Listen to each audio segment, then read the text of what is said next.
මේ වීඩියෝ එක මගේ පළවෙනි වීඩියෝ එක මම මේ විදිහට කරන්න ගන්න. මොකද මගේ මේ channel එකේ මීට කලින් වීඩියෝස් තිබිලා තියෙනවා. මම ඒ කියන්නේ විනෝදාංශයක් විදිහට කරන channel එකක්. මේක එහෙම හේතුවක් තියෙන දේවල් කරලා එහෙම මම කියන්නේ මේක කරගෙන යන කෙනෙක් නෙමෙයි. කැඩි කැඩි ඔය ඉතින් කාලෙන් කාලට එක දානවා. මේකත් එහෙම වෙයිද කියලා දන්නේ නැහැ.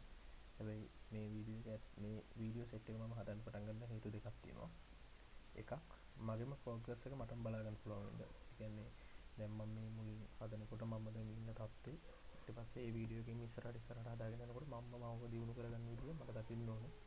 ඒකනේ නිකන් ඩයරියක් විදිහට තියාගන්න. අනිත් එක තමයි මේක මම සාමාන්‍යයෙන් මේ කෝඩින් කියන දේ විනෝදාංශයක් විදිහට කරන කෙනෙක්, රස්සාවක් විදිහට නෙමෙයි. ඉතින් ඒ විනෝදාංශයක් විදිහට කරන මේ කෝඩින් තව කෙනෙක් දෙයක් අලුතෙන් දෙයක් ඉගෙන ගත්තොත් ඒක ඉගෙන ගන්නත් එක්ක තව කෙනෙක්ටත් බලන්න පුළුවන් වෙන්න. ඒ විදිහ මම මේක කරන්නේ. මම ලොකුවටම පටන් ගන්න වීඩියෝ වලදී දේවල් පැහැදිලි කර කර යන්නේ. මුලින්ම මම කරන දේ විතරක් මේ වීඩියෝ එකේදී පෙන්නන්නම්. ඊට පස්සේ ඉස්සර වීඩියෝ වලදී මම ඊට වඩා හොඳට එඩිටින් එක දෙයක් අරගෙන ඉන්න බලාපොරොත්තු වෙනවා. ඒ වගේම ඔයගොල්ලන්ට පැහැදිලි කරලා දෙන්න වගේ දේවල්. මම මේ වීඩියෝ එකේදී කරන්නේ DeepSeek කියන AI එක පාවිච්චි කරලා ප්‍රෝග්‍රෑම් එකක් හදනවා. ප්‍රෝග්‍රෑම් එක විදිහට මම ලොකු ප්‍රෝග්‍රෑම් තෝරගන්න නැහැ පළවෙනි වීඩියෝ එක නිසා. මම මෙතනදී කැල්කියුලේටර් එකක් තමයි හදන්න බලාපොරොත්තු වෙන්නේ. හදන්න යන කැල්කියුලේටර් එක ගැන විස්තරය මම මෙතන දැනටම ටයිප් කරලා තියාගත්තා. ආයේ බොරුවට කාලේ කන්න ඕනේ නැති නිසා මෙතන තියෙනවා. මෙතන මේ කස්ටම් ටිකින්ටර් කියන දේ ගැන ඔයගොල්ලෝ අහනවා නම් Python වල තියෙන GUI හදන්න එන ලයිබ්‍රරිස් වලින් ටිකින්ටර් කියන එක තමයි බේසික් ටිකින් එන්නේ Python වලටම. ඒක අපි ඉම්පෝට් කරන්න ඕනේ මේ කස්ටම් ටිකින්ටර් කියන්නේ ටිකින්ටර් එකත් ලයිබ්‍රරි එකත් ටිකක් වැඩි දියුණු කරගන්න මේක ටිකක් ඉම්පෝට් කරන්න ඕනේ අපි මේ ඇප් එක හදනකොට.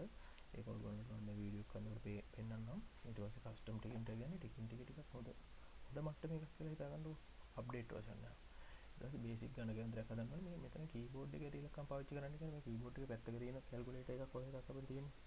ඒක උගලත් අපිට වැඩි කරගන්න පුළුවන් වෙන විදිහට හදන්න කියලා තමයි මම මෙතන මේ පැහැදිලි කළේ. ආයි ලොකු කතන්දර ඕනේ නැහැ. ඔකේ ඒකට අඳුර ගන්න පුළුවන් නිසා මම මේක නිකන් අපිට ඕන දෙයට තේරෙන විදිහට ගෙවුවා. දැන් මේක මෙහෙම අරගෙන ඒක තුනට පස්සේ මේ විදිහට එයා දැන් ඔක්කොම කාඩ් එක අපිට මේක හදලා දෙනවා. ඊට පස්සේ මම මේක කොපි කරලා ඔයාලට ඇප්ලිකේෂන් එක රන් කරලා පෙන්නන්නම්. එහෙම ලොකු දේවල් මේ පළවෙනි වීඩියෝ එකේදී මම බලාපොරොත්තු වෙන්නේ නැහැ කරන්න.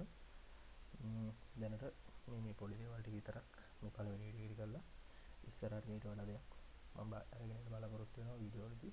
ඊට වඩා මීටත් වඩා හොඳ දේවල් හදලා දෙන්න බලාපොරොත්තු වෙනවා.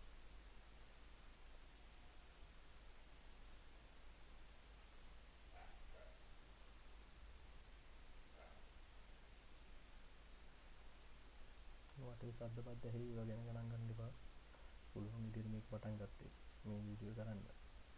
මොකද මම කලින් මෙහෙම කතා කර කිසිම වීඩියෝ එකක් කරලා නැහැ. ඉතින් සද්ද බද්ද තියෙනවා වටේ.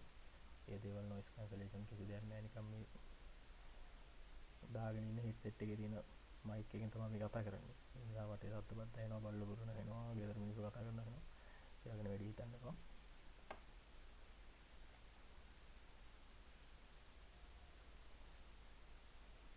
මේ පෙන්වන්නේ මෙතන මේ pip install custom ටිකින්ටර්. මේක අරගෙන ඉස්සෙල්ලාම අපි මෙතන දාලා ඉන්න ඕනේ.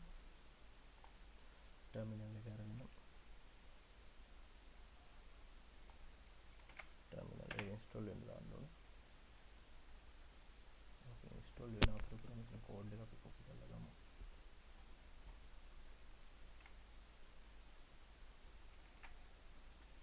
හරි. මේක හරි වෙන්න ඕනේ. ඊළ බලමු. හරි. මේ ආවේ. බලමු. දෙක වැඩි කිරීම දෙක. හතරයි. මේක වැඩි කරනවා 14. හරි 5. මම මේ දැන් ඔය ගැහුවේ මෙතන පැත්තෙන් තියෙන මේ කීබෝඩ් එකේම තියෙන ගණක යන්ත්‍ර විදිහට තියෙන ඒවා ඉලක්කම් වලින් ගහලා තියෙන්නේ. තව මේකේ අපි කැල්කියුලේටර් එක හදනකොට බලන්න ඕන දෙයක් තමයි මේකේ මේ එරර් එකක් එනවා 5 බෙදීම බිඳුව එරර් එකක්. ඒ එරර් එක ඊට පස්සේ බිඳුව බෙදීම 5 මේක දැන් මෙතන දෙකක් එකම දේ. හැබැයි මේක මාරු වෙච්ච නිසා මෙතන ප්‍රශ්නයක් සිද්ධ වුණා. මෙතන දැන් මේ C එක මෙතන බිඳුව මේ තියෙන්නේ. මෙතන C වගේ පේන්නේ. මේක ලොකුවට අරගෙන මෙතන බිඳුව මේව කරලා. ඊට පස්සේ ඒක එතන වැරදි දෙක තියෙනවා. ඊට පස්සේ මේ පහේ කතන්දරේ තියෙනවා. දැන් අපි ඒක පොඩ්ඩක් හරි ගස්සගෙනම මේ වීඩියෝ එක ඉවර කළා දාමු. ඒකත් අපි මෙයාට කියමු. මෙහෙම ප්‍රශ්න දෙකක් තියෙනවා කියලා. පළවෙනි ප්‍රශ්න තමයි වීඩියෝ එක මම මේ වීඩියෝ එක නිකන් දික් වෙන නිසා දැනට පොඩ්ඩක් ස්ටොප් කරලා එක මේක ගහන්න ඕන එක ගහලා ඉවර වෙලා ඔයගොල්ලන්ට වීඩියෝ එක ආයි ස්ටාර්ට් කරන්න. හොඳයි දැන් ඔන්න මම ආයෙ වීඩියෝ එක අර ටික ටයිප් කළා. වීඩියෝ එකේ ප්‍රශ්න දෙකක් තියෙනවා අපි දැක්ක එකක් බිඳුව දිග වැඩි නිසා බිඳුවේ බටන් එකෙන් භාගයක් ඩොට් එක බටන් එකෙන් වැහිලා තියෙනවා. ඒක ගැන මම යාට කිව්වා. ඒ වගේම පහ බිඳීම බිඳුවේ කතන්දරෙත් ඒක කිව්වා. පහ බිඳුවෙන් මෙතකවම උත්තරේට එර එකක් එනවා කියලා. මේ දෙක හදන්න කියලා කිව්වා. අපි බලමු මේකට දැන් AI එක මොන වගේ උත්තරයක් දෙන්නේ කියලා.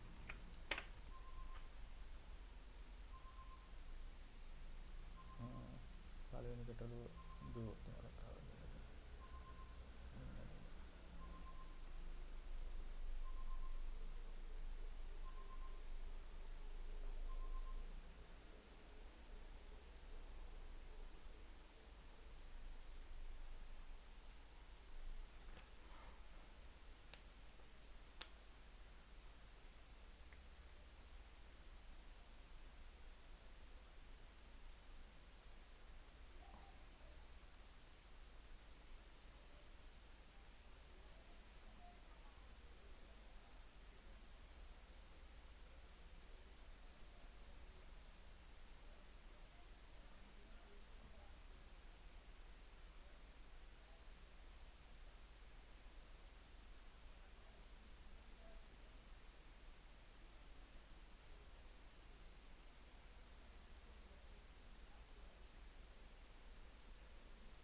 මෙතන නම් මේගොල්ලෝ මේ පොඩි වැරද්දක් කරලා තියෙනවා වගේ පේනවා. මෙතන කියනවා අවස්ථා සම්පූර්ණ කරන ලදී පහ බෙදීමේ බිඳුව නොවනාකයක් බිඳුව අනන්තය වෙන්නයි. පහ බෙදීම නොවනාකය සාමාන්‍ය ලෙස ගණනය. මේ දෙකම එකයි. සමහර වෙලාවලට ඉතින් AI කියන දේටත් වරදිනවා. ඒක පිළිගන්න ඕනේ.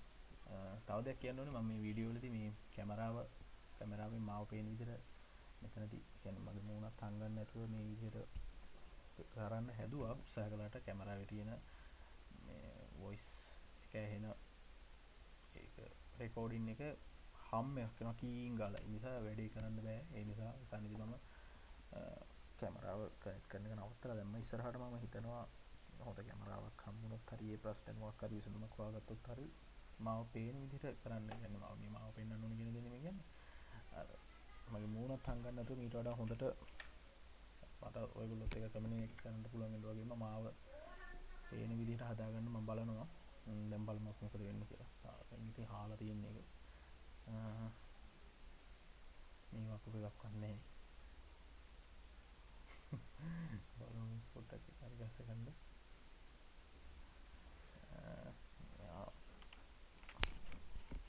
හාලා තාලා අපි හරි ගිහලා තියෙන්නේ. පහ බෙදීම බිඳුව එන්ට අනන්තයයි කරගන්න. ඉතින් කතා කරලා වෙන අනන්තයක් එන්න බෑනේ. පහ බෙදීම බිඳුව පහයි. ඒත් ඉතින් අනන්තයක් තමයි පෙන්නන්නේ. බලමු අපිට ඒක හරි ගස්ස ගන්න කෝඩ් එකකින්.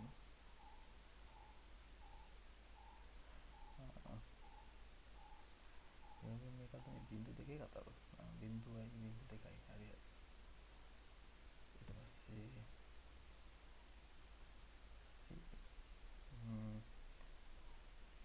තුළට තව හරි ගස්සන්න තියෙන්නේ පහේ සීන් එක තමා.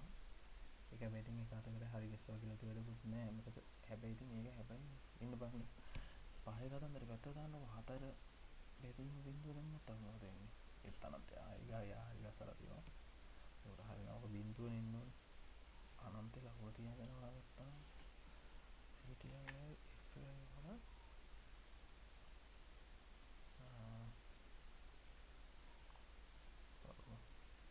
කොපි කරගන්න පුළුවන්ද කියලා මට බෑනේ.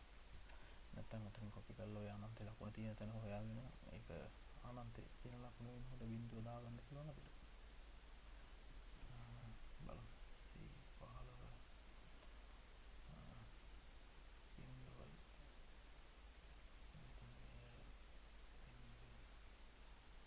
අනන්තේ ලකුණ හොයාගන්න දෙන්නේ.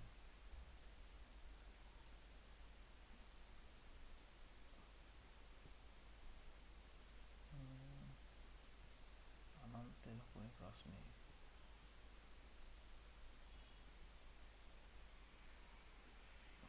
මෙහෙමයි කොච්චර කළත් අයිඩියා එකක් තියෙන්න ඕනේ. ඉතින් අපිට AI වලින් හදන්න පුළුවන් කියන දේමනේ මේ කියනවනේ දැන් කොච්චර වැරදි කරනවද කියන දේ. හරිද? අපි පොට්ටි හරි අයිඩියාවක් තියෙන්න ඕනේ කෝඩින් ගැන දෙයක් කරනකොට. දැන් මොකුත්ම අයිඩියා එකක් නැතුව මම මේ දේවල් කරා නම් දැක්කනේ දැන් ඉස්සෙල්ලාම මෙතන තියච්ච දේ. දැන් මෙතනදී මම මේ ලයින් එක තියෙද්දි මෙන්න මේ වගේ එකක් තමයි දැන් එන්නේ. දැන් කොහේ එතකොට මේකේ අර පැත්තේ තිබ්බ විසඳන සංකේත ටික ඒවා කිසි දෙයක් නැහැ. දැන් එතකොට මම ප්‍රෝග්‍රෑම් කරන මේක ගැන දන්න නිසා මම දන්නවා මෙතන මොකක්ද මේ ඇති වෙලා තියෙන ප්‍රශ්නේ කියලා. මම ෂෙනික ඒ නිසා මෙතනින් මේ ඒ ඕන කරන ලයින් එක විතරක් කඩලා දාලා ඉවරලා ඒක නවත්තලා දැම්මා. හරි ගස්සගත්තා. මේ විදිහට. තව දැන් අපිට මෙතනදී මේක ලොකු කරන්න පොඩි කරන්න බෑ කියලා පෙන්නනවා මේ.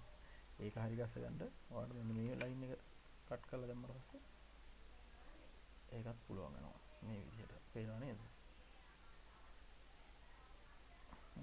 ඉර වෙනවනේ පොඩ්ඩක් මගේ කම්පියුටරේම ලොකු කම්පියුටරයක් කියලා මම කියන්නේ මේ නිකන් IT සාමාන්‍ය normal කම්පියුටරයක් තියෙන්නේ ප්‍රොසෙසර් එක. ඉතින් මේ වගේ කියන්නේ ඒක පව මම ඉස්සරහට හදනවා. ඉතින් මට ඒ ප්‍රොසෙස් එක පව මං හැදෙන දේ දකින්න ඕනේ. ඒකයි මම මේක කළේ. ඉතින් දැන් ඔයගොල්ලන්ට පේනවා මේක මම ආය අර ඉන්ෆිනිට් කියන මේක හදන්න උත්සාහ කරන්නේ. ඒක ඇත්තටම බොරු වැඩක් නිසා ආය ඔක හදන්න යන්නේ නැහැ. ඉතින් මේක තමයි මගේ පළවෙනි වීඩියෝ එක. මේක ගොඩක් වැරදි ඇති. බලන කෙනෙක් ඉන්නවා නම් වැරද්දක් පෙන්වන්න කැමති කෙනෙක් ඉන්නවා නම් ඒක පෙන්වන්න මම මේක ඉස්සරහට හදාගන්න. මම ඇත්තම කිව්වොත් පොඩ්ඩක් මේ වීඩියෝ වලදී ඇත්තටම බලාපොරොත්තු වෙන්නේ මේ වගේ දේවල් කරලා දෙන එකේ මිනිස්සුන්ගේ වැරදි පෙන්වන එක. ඒකට මට කියන්නේ තනි මනුස්සයෙක්ට දේවල් කරන්න පුළුවන් ප්‍රමාණයක් තියෙනවා. මම කරනකොට මට එන අදහස් වල ප්‍රමාණයක් තියෙනවා. මට ඕනේ අනිත් මිනිස්සුත් ඒ වැරදි මට පෙන්වලා දීලා හරි ගස්ස ගන්න මේතන පෙන්න මේ වැරදි තියෙනවා කියලා පෙන්වන්න. ඒතකොට මට පුළුවන් එක මට ඊට වඩා හොඳ දෙයක් දෙන්න. මම කියන්නේ එකපාරම මට හොඳ කෙනෙක් හොඳම කෙනෙක් වෙන්න පුළුවන් කියලා. ඒත් දැන් මුකුත් මොනකර ඉන්නවට වඩා දෙයක් කළා ඉස්සරහට යන එක වටින නිසා මම මේක කරනවා. එහෙනම් මේ වීඩියෝ එක මම මෙතනින් නතර වෙනවා. හැමෝටම good bye.